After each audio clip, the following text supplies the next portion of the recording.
Thank you. Sandeep గారు sir, అంటే ఒక చిన్న యంగ్ బడ్డింగ్ యాక్టర్స్తో ఇలాంటి చిన్న attempts despite your busy schedule చేస్తున్నారు. Thank you very much sir. And ఒక క్వశ్చన్ ఏంటంటే, మిమ్మల్ని ఒక డైరెక్టర్ కింద కాకుండా ఒక మూవీ ఫ్యాన్ కింద అడగదలుచుకున్నాను నేను. We all grow up watching films కదా, చిరంజీవి గారి ఫిల్మ్స్ కానీ లేకపోతే ఆల్ బిగ్ యాక్టర్స్ ఫిల్మ్స్ చూసాం. రీసెంట్గా మీరు కానీ, రాజమౌళి గారు కానీ లేకపోతే ప్రశాంత్ నీల్ గారు కానీ, you are making so larger than life films, action films అన్నీ కూడా. But after a point of time movie fans చాలా వరకు కూడా people are missing that cute love stories అనో లేకపోతే ఒక క్యూట్ సింపుల్ స్టోరీస్ అనో ఫ్యామిలీ డ్రామాస్ అనో ఒక మన స్టార్స్ అందరినీ లేకపోతే మీలాంటి హీరోస్ అందరినీ మీలాంటి డైరెక్టర్స్ అందరినీ అలాంటి సినిమాల్లో చూడడం మిస్ అవుతున్నారు. మీ పర్సనల్ ఫీలింగ్ ఏంటి సార్? వస్తున్నాయి కదా సినిమాలు అట్లా, అంటే స్టార్స్ అందరూ కూడా చాలా హెవీ డ్యూటీ కాదు, వస్తున్నాయి మంచి మంచి ఫిల్మ్స్ అంటే వస్తున్నాయి. అంటే బిగ్ స్టార్స్ అందరినీ అలాంటి సినిమాల్లో మిస్ అవుతున్నాం అనేది క్వశ్చన్. మరి బిగ్ స్టార్స్ అందరు పాన్ ఇండియా అంటున్నారు. అది అంటే మీకేంటి, అంటే యాజ్ పర్సనల్గా డైరెక్టర్గా కాకుండా ఒక మూవీ ఫ్యాన్గా వాట్ ఆర్ యూ మిస్సింగ్? నేను యాక్చువల్లీ ఫ్రాంక్లీ చెప్పాలంటే ఒకసారి డైరెక్టర్ అయిన తర్వాత ఫిలిం కన్జ్యూమింగ్ చేయడం చాలా తక్కువైపోతుంది. ఓకే, థియేటర్కి వెళ్ళి సినిమా చూడడమా లేకపోతే డివిడీలో చూడడమా చాలా తక్కువైపోతుంది. సో ఓవరాల్ సినేరియో ఏందనేది పెద్ద ఐడియా ఉండదు. ఓకే, అంటే మీరు చాలా పెద్ద క్వశ్చన్ అడిగారు, దానికి ఆన్సర్ చిన్నగా చెప్తున్నా కానీ కష్టం. అండ్ వన్ మోర్ థింగ్, నేను కథ నచ్చింది నాకు ఓకే అని చెప్పిన అసలు నేను ఏం పట్టించుకోలేదు దాన్ని. సో మొత్తం మా అన్నయ్య నాన్న చూసుకున్నారు. సో యా సరే. అండ్ ప్రణయ్ గారిని నేను క్వశ్చన్ అడిగాను నేను. మీరు ప్రభాస్ గారికి ఇండియాస్ బిగ్గెస్ట్ సూపర్ స్టార్ అని ఒక ట్యాగ్ ఇచ్చారు. There are people who like you so much for it and there are people who did not like it. And so that is the big benchmark. మీరు అనే bloody benchmark అంటున్నారు కదా ఇప్పుడు అందరూ, that's the benchmark. So spirit, are you going to reach that? Yeah hopefully, ఇంకా అదే hope, అదే ఎప్పుడు ఫిలిం చేసినా అనుకుంటాం కదా మనం మంచి సినిమానే చేస్తున్నాం అని, అదే హోప్తో ఉన్నాం. అండ్ ఇది నా ఫీలింగ్ కాదు, చాలామంది ఫీలింగ్ కూడా ఇండియాస్ బిగ్గెస్ట్ సూపర్ స్టార్ అనేది. సో ఎస్ సార్, మా ఫీలింగ్ కూడా అదే. Yeah thank you. Nice sir, thank you sir. Sandeep గారు అర్జున్ రెడ్డి రిలీజ్ అయ్యి 9 years అయింది ఈ రోజుకి. సో ఆ ట్రాన్స్లోంచి బయటికి రాలేరు చాలామంది ఆడియన్స్. మీరు చాలా డేస్ బ్యాక్ ఒక మాట చెప్పారు ఏంటంటే, అర్జున్ రెడ్డి ఎడిట్లో పోయిన సీన్స్ ఏవైనా ఉండుంటే అవి రిలీజ్ చేద్దాం అనుకుంటున్నాను 10 years సెలబ్రేషన్కి అని చెప్పి అన్నారు. సో దాని గురించి ఏమైనా చెప్తారా? అదే ప్రయత్నం ఉంది, అది చేయాలి. నేను మొన్న విజయ్ అనుకున్నాం ఇద్దరం ఒకసారి ఒక 2-3 days ఎక్స్ట్రా డబ్బింగ్ చెప్పాలి అని. Will try. అంటే ఎక్స్టెండెడ్ వెర్షన్ అలా రిలీజ్ చేసే ఛాన్స్ ఉందా? అదే దాని గురించి ఎక్స్టెండెడ్ వర్జనే చేయాలని ఉంది. చేయాలి కానీ దానికి టైం కేటాయించాలి దానికి. అంటే ఇప్పుడు ఇందులో ఉన్నా కదా, అట్లీస్ట్ 15-20 days ఇస్తే అవుతుంది. సో చేయాలని చేస్తా వస్తుంది.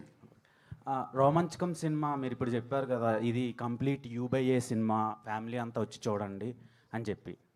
కానీ సర్టిఫికేట్ నాట్ ఎట్ అని చెప్పి వచ్చింది ట్రైలర్లో. ఇది కానీ ఒకవేళ ఆడియన్స్ చూడకపోతే మళ్ళీ ఏనే చేస్తారా, లేదంటే U/A చూస్తారు? ఈ సినిమా డెఫినెట్గా చూస్తారు. అంత కాన్ఫిడెంట్గా చెప్పడానికి రీజన్ ఏంటి?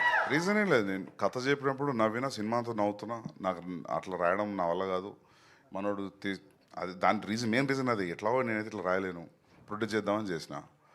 అండ్ నాకు ఒకటి ఏం అర్థమైందంటే, ఈ ట్రైలర్ వర్క్ నడుస్తున్నప్పుడు యాక్చువల్లీ కామెడీ ఫిల్మ్కి ట్రైలర్ కట్ చేయడం చాలా కష్టం. పెద్ద ఎజెండా ఏమి ఉండదు కామెడీ ఫిల్మ్లో. ఎంటర్టైన్మెంటే మొత్తం, నవ్వేయడమే ఎజెండా ఉంటుంది కాబట్టి. సో అది ఎట్లయితే షేప్ అయిందో trailer, I'm very happy for that actually. అంటే సినిమా మొత్తం ఒక ఫ్లోలో ఉంది, ఒక రన్లో ఉంది కామెడీ. సో దాన్ని ఎక్కడ కట్ చేయాలో కూడా అర్థం అవ్వలేదు. చాలా టఫ్ అయింది ట్రైలర్ కట్ చేయడం. రైట్, ట్రైలర్ మొత్తంలో ఉపేంద్ర గారి క్యారెక్టర్ కొంచెం కొత్తగా కనిపిస్తుంది. అండ్ ఆయన చుట్టే తిరిగేలాగా కనిపిస్తుంది. ఆయన రోల్ ఎలా ఉండబోతుంది సార్ సినిమాలో? సినిమా చూడండి, బాగుంటుంది. Okay sir, one more question. Prabhas గారు చాలా మందికి ప్రమోషన్స్లో హెల్ప్ చేస్తూ ఉంటారు. సో మీరు కూడా రాజాసాబ్ టైంలో ఒక ఇంటర్వ్యూ హోస్ట్ చేశారు. సో ఈ సినిమాకి ప్రభాస్ గారి కాంట్రిబ్యూషన్ ఎలా ఉండబోతుంది? అంటే మనోడి పేరు సుమంత్ ప్రభాస్. సో ఆబ్వియస్లీ నేను ప్రామిస్ చేసిన సరే ఖచ్చితంగా కల్పిస్తాను, పెద్ద ఫ్యాన్. ఓకే ఉంది, అన్న అపాయింట్మెంట్ ఇచ్చిందంట. అయితే ఒకసారి కలుస్తాం, నేను కూడా ఉంటాడా. సో అది యా మర్చిపోయినా. అంటే మామూలుగా ఎట్లుంటుందంటే పెద్ద హీరోలకి మా ట్రైలర్ రిలీజ్ చేయండి, మా టీజర్ రిలీజ్ చేయండి అడుగుతుంటారు. మామూలుగా జరిగే సినారియో అది. మేమేం అడగాలి, అన్ననే పెట్టిండు అది మస్తు ఉంది పాట అని చెప్పి. ఓకే, అంటే మీరు డైరెక్ట్ చేస్తున్నారు. ఆబ్వియస్లీ డైరెక్ట్ చేస్తున్నందుకే తెలుస్తుంది కదా, ఈ డైరెక్టర్ ప్రొడ్యూస్ చేస్తున్నందుకు తెలుస్తుంది, అంతే కదా. సందీప్ గారు హాయ్ హాయ్ ఏదో ఒకటి కావాలి నాకు నీకు కదా. సందీప్ గారు హాయ్ అండి. యాక్చువల్లీ మీరు ఎప్పుడు సీరియస్ మోడ్లో ఉంటారు ఇంటర్వ్యూస్లో కానీ అన్నిట్లో. ఒక చిన్న ఒక ఇంటర్వ్యూలో కూడా ప్రణయ్ గారిని ఒక లుక్ ఇస్తారు, సీరియస్ లుక్, అది వైరల్ ఇప్పటికీ వైరల్ అవుతుంటుంది. బట్ ఇక్కడ వచ్చినప్పటి నుంచి మీరు ఫన్ మోడ్లో కనిపిస్తున్నారు. చెప్తా, అది టీఎన్ఆర్ గారి ఇంటర్వ్యూ. అదా ఏమైందంటారు నాకు బాగా గుర్తు, ఆ ఫ్యాన్ పిచ్చి పిచ్చి సౌండ్ చేస్తుంది. ఆ సౌండ్ ఎక్కడ రికార్డ్ అయితేనే ఫ్యాన్ బంద్ చేశారు వాళ్ళు, మొత్తం వెనక కుర్తా దడుస్తుంది. ఆ చికాకులు, నా చికాకులు ఇట్లా చూసేసరికి మీకు ఏదో అనిపించింది, అందులో ఏం లేదు. మేబీ అది ఇప్పటికీ అంటే చాలా మెయిన్స్లో గట్రా కనిపిస్తుంటాయి. అన్నింటి మస్తు భయం ఉంది, నాకంటే పెద్ద అట్లాంటిది ఏం లేదు. సో అంటే ఒక ఫన్ మోడ్లో కనిపిస్తున్నారు వచ్చినప్పటి నుంచి ఇప్పటి వరకు. సినిమా ఈ ఫిలిం ఎఫెక్ట్ అంతా నేను అదే రిఫ్లెక్ట్ అయిందా సినిమా ఫిలిం చూసాక? ఎఫెక్ట్, మన వాళ్ళు యాక్టింగ్ ఎఫెక్ట్, స్పెషల్లీ ఫ్రెండ్స్ మాత్రం మర్చిపోరు మీరు. అవునా? అంటే అదే అంటున్నా కదా, మళ్ళీ చింపేసారు. ఫిలిం చూస్తున్నట్టు లేదు, cinematic advantage. Usually any film people will take a cinematic advantage తీసుకుంటారు, జంప్ కట్కి దీనికి. సినిమాటిక్ అడ్వాంటేజ్ చాలా తక్కువ తీసుకుంటారు, అది కూడా ఒక పాయింట్ నాకు బాగా నచ్చింది. సినిమాటిక్ అడ్వాంటేజ్ తీసుకోకుండా రాయడం చాలా కష్టం ఈ రోజుల్లో.